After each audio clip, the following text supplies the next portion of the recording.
The face of the Toronto Raptors, Masai Ujiri, is out as president of basketball operations. It was announced today. MLSE CEO Keith Pelly spoke to the media and discussed why he was let go. Today's not an easy day, but as you know, change is never easy. Masai Ujiri has had a monumental impact on the Raptors and on our community during his 13 seasons with this organization. His legacy will be indelibly etched in our city in perpetuity based on him playing such a significant role in bringing the 2019 NBA championship to our city, and also how he transformed our brand and worked through the Raptors to create a connection with so many fans in Toronto. We owe Masai a great deal of gratitude, and I wish him the very best moving forward. One thing we know, wherever Masai ends up, he will be successful. What's going on, everybody? So I was just at the Keith Pelly press conference in which, the MLSE CEO tried to detail some of the reasoning behind Masai Ujiri being let go. Obviously, I don't want to say it was a shocking day because Masai had 1 year left on his contract, and so it wouldn't have surprised a lot of people for him to not be with the organization moving forward. But I guess the timing and the way that he was let go is surprising. 1 day after the NBA draft, in the midst of the offseason with free agency in 2 days, there is definitely a weird kind of rationale behind this when it comes to the timing of it. And even more than that, in MLSE's statement or press release, they mentioned that Bobby Webster, along with some other, front office executives, have been extended, and they will be staying on as the team searches for a new president of basketball operations. Keith Pelly today answered a question in regards to that, because many people, if you follow the Toronto Maple Leafs, know that when they let go of Brendan Shanahan, who was the Leafs president of hockey operations, they did not get a new president. They just kind of kept things going with their general manager and kept pushing. For the Raptors side of things, they will have a president. And I think part of that was, I think some sort of decision-making as far as the basketball side of things, but this was not a basketball decision. I think the press conference and everything we heard from Keith Pelly shows you that this was not a basketball decision. A lot of people can point to, so Masai Ujiri's tenure was 13 plus years, about 13 years. That tenure obviously led to an NBA championship. It led to the most successful era in franchise history. And before Masai Ujiri was there, dark days truly for the Toronto Raptors. As a person who was young then, still a kid, but remembers, kind of the craziness that happened, the rash decision-making of previous front offices, the Brian Colangelo era and, the era before that with Babcock and whatnot. To do this like this clearly shows that it was not a basketball decision, because they let Masai stay for the entirety of the NBA draft process. Keith Pelly mentioned that as well. They said that they had been discussing this for a couple of months, and that, Masai asked to stay on for the draft process and then hand over the keys to Bobby Webster.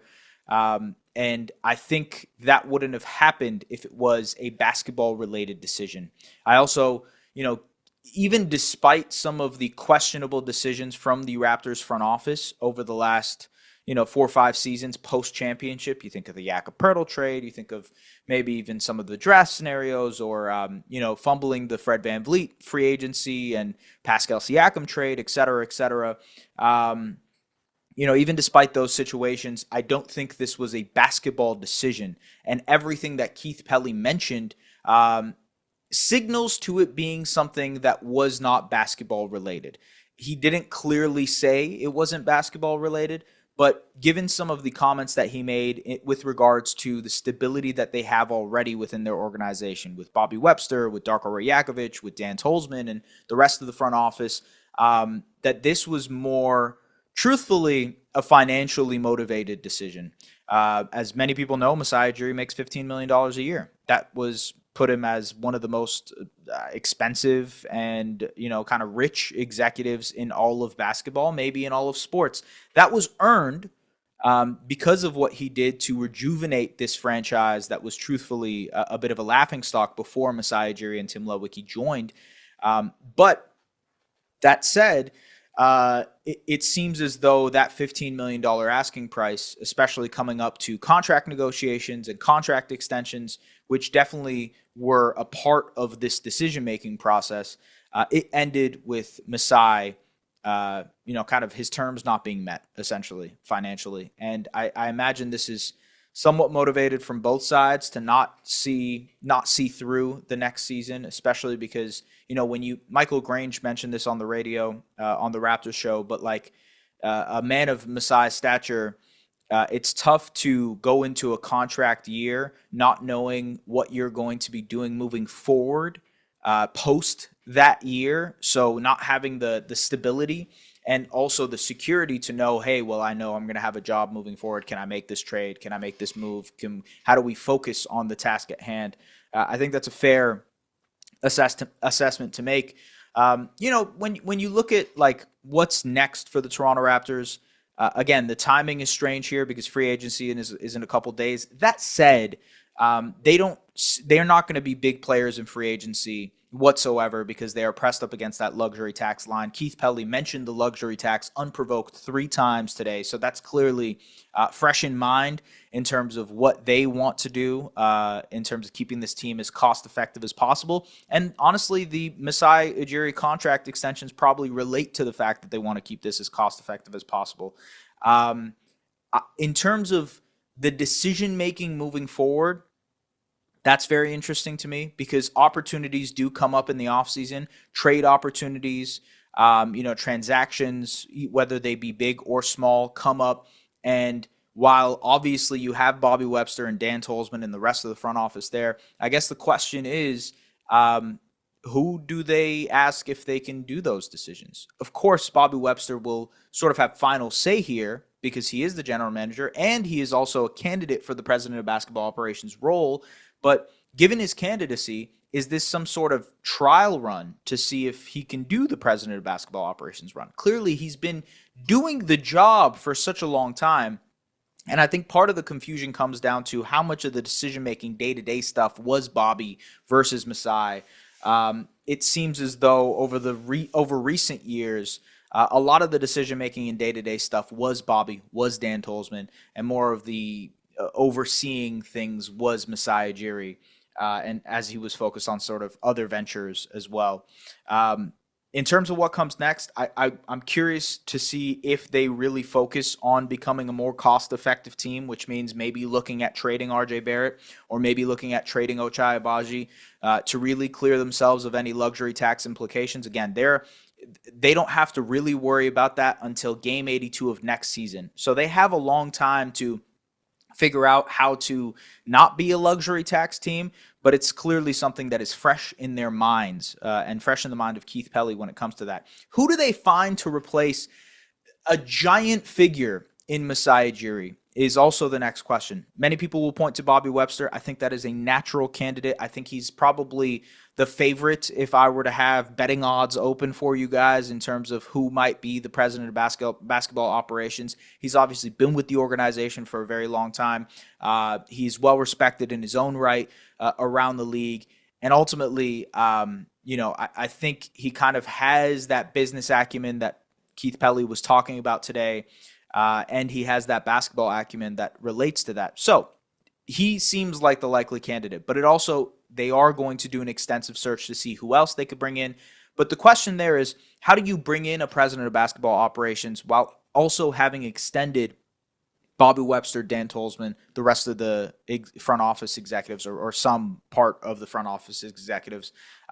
Because usually when there is a president of basketball operations that comes in, they want to bring in their own team. They want to bring in people that they know, that they trust. And so what does that do to change the future of Bobby Webster on this team, the future of Dan Tolzman on this team, the future of other front office executives, even people in the peripheries like PR people and marketing people? How does that dictate basically the day-to-day operations and the people that you deal with on a day-to-day basis on this Raptors organization?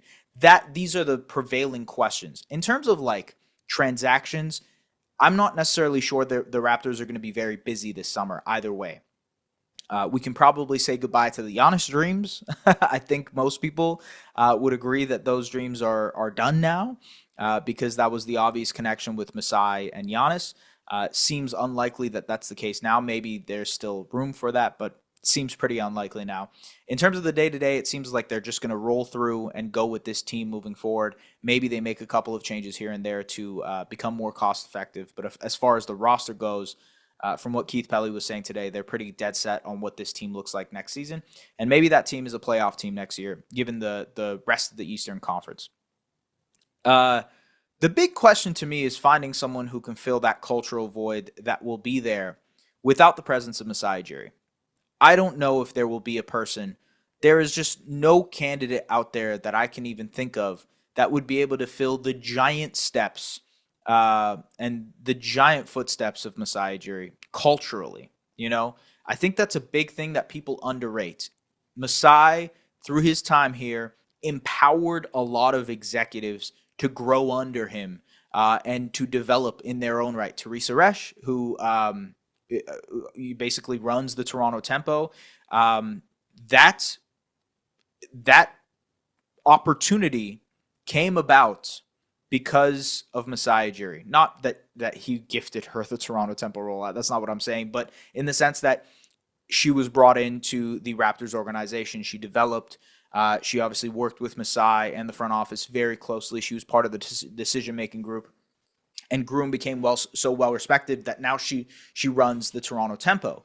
That is because of Masai Ujiri empowering her. And she's even mentioned that herself. Bobby Webster was a big part of that. Weltman, huge part of this as well. Dan Tolzman, another guy that was kind of brought up in the system. And so Masai has done a very good job of empowering these other executives and giving them the opportunity to blossom and grow. How does that change now, given the fact that there is this cultural void, right? And Keith Pelly talked about that. He said that, if there is this absence of culture without this person, then that culture really wasn't worth it in the first place. And truthfully, I disagree. I think there was, you look at the San Antonio Spurs with R.C. Buford, Greg Popovich, right? There are new faces now in that, right? They have a new head coach. They have a new GM. The GM's been there for a few years, but, R.C. Buford has taken a step back and he's still part of the organization. Greg Popovich has taken a step back, but he's still part of the organization. And so culturally, you think of with the Spurs, Tim Duncan there constantly, Manu Ginobili there constantly, Tony Parker you don't see, but the other guys you see pretty consistently at practices, involved in operations. When Greg Popovich was doing his sort of goodbye press conference, it was Tim Duncan and Manu Ginobili who took off his little jacket for him. So having those cultural figures there for you is massive. Think of the Dallas Mavericks right now and the turmoil that they went through when it came to trading Luka Doncic, the decision-making, the new ownership group, what that meant, and Mark Cuban, the comments that he made post-Luka trade. And today there was a press conference for Cooper Flagg, and guess who was there? Mark Cuban. Guess who was there? Because they understood that they needed him culturally, because he was an important figure for the last 30 years of Mavericks basketball. And I imagine that he will be more involved, maybe not in the day-to-day, but just be involved in the sort of like thinking power of the Mavericks organization. I think the same thing applies to Dirk Nowitzki in that regard. And a lot of people were taken back by Nico Harrison's decision to trade Luka Doncic. Does that decision get done if Mark Cuban or Dirk Nowitzki are part of the brain trust? Probably not. And so you need those cultural, I don't want to say stopgaps, but those people there to be filters to go through to say culturally, what type of team are we? That's very important. And I'm not sure you can find that outside somewhere else that can fill this void, unless you want to change the culture, unless you want it to be something other than what it is right now. And if that was the case, then why keep Bobby Webster? Why keep the rest of the front office? Why keep, to me, that doesn't track with the messaging. So unless Bobby Webster is going to step up into this role, which again is the likely scenario here, I doubt that there's another prominent. What was the exact words that Keith Pelly said? Prominent, strong businessman with basketball acumen to bring in that could match the passion and intensity at which Masai Ujiri built the culture of this Toronto Raptors team for the last 13 years. I just do not think that is the case. Now, again, you could say the same, like, it doesn't have to be this guy with gravitas like Masai does, right? Sam Presti isn't a guy who's very like outward, if you were to go to whatever, like you wouldn't be able to notice Sam Presti on a street, right? Kevin Pritchard for the Indiana Pacers, you wouldn't be able to notice him on the street either. These guys, though, have laid the cultural foundation for both teams that went to the NBA Finals. They are prominent figures in their organizations. Not only prominent, they are massive figures in their organizations. And it doesn't seem like they're going to be moving off of Sam Presti anytime soon or Kevin Pritchard anytime soon. Good organizations, great organizations, keep the people that made them successful involved. And so I'm not necessarily sold on the idea that this is a change that can bring about something good for the Raptors. There is a possibility in that if they go out and find someone that's somehow has that same cultural impact to an organization, that has that same sway and pull basketball-wise, league-wide, then sure, yes. But you know what? A person like that probably will cost you money. Maybe he doesn't cost you $15 million a year, but he's going to cost you money.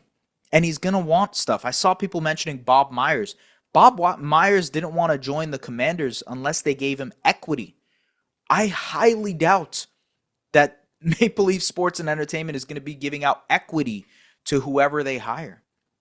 So it's unlikely that they're going to get one of these big name honchos. And if it's a younger, kind of like child prodigy type, maybe one can be sold on that, but that's again unproven.